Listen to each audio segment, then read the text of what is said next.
Hey y'all, what you doing? Listen, I've been away for a while and I apologize, but I kind of wanted to close my mouth and open my ears for a bit and listen.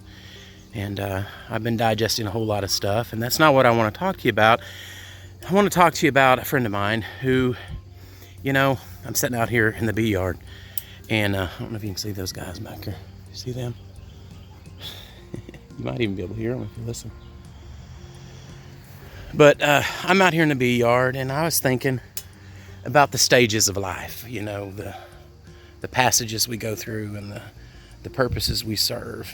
And in the beehive, it is the greatest privilege to serve the hive and the greater good.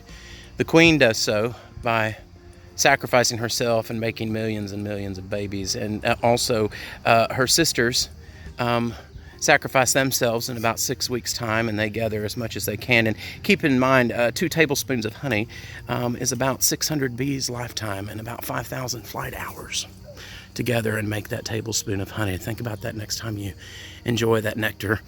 In all of that, and I could go for hours on the bees because they really do blow my mind. Not that that's a big fire. I mean, small mind, small fire. When they're first born, they're nursery bees, and they can't fly, they don't fly, and they just clean in the hive, and they learn the way of the hive, and they bond with their sisters in the hive.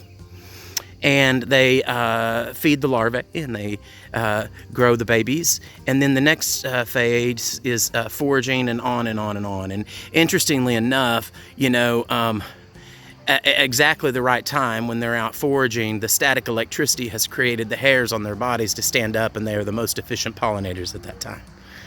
I just think that's kind of one of those cool little who's in charge, what kind of grand design is really at service here. But my buddy is dealing with his daddy, is coming to be able to see the end of his journey, and is beginning to falter along that way. And my friend is having to come beside him and stand him up, prop him up, and keep him going. And it reminded me of one of the most noble services inside the hive, and that is the mortuary bee.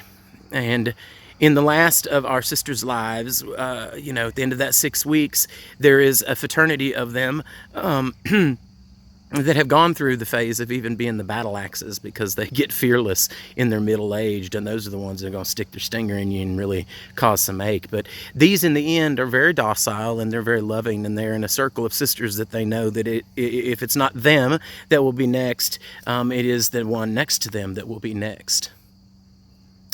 When their sister dies, they pick them up and they fly out into the environment of the place where they have lived and foraged and grown and been a part of, and they drop the body of their sister into that natural place, and they become part of all the cycle once again.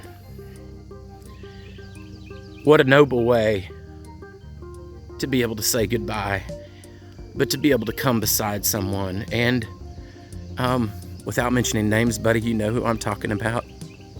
I love you, I'm proud of you, and I will remember you forever and ever as one of those that I can count on to be in the last circle when I'm here making my last passes through, and who will be the mortuary bee to carry this big old boy out. Be well, be happy, stay strong. We are here at Clever Acres doing the very best that we can. Thank you for caring anything about us. Love y'all.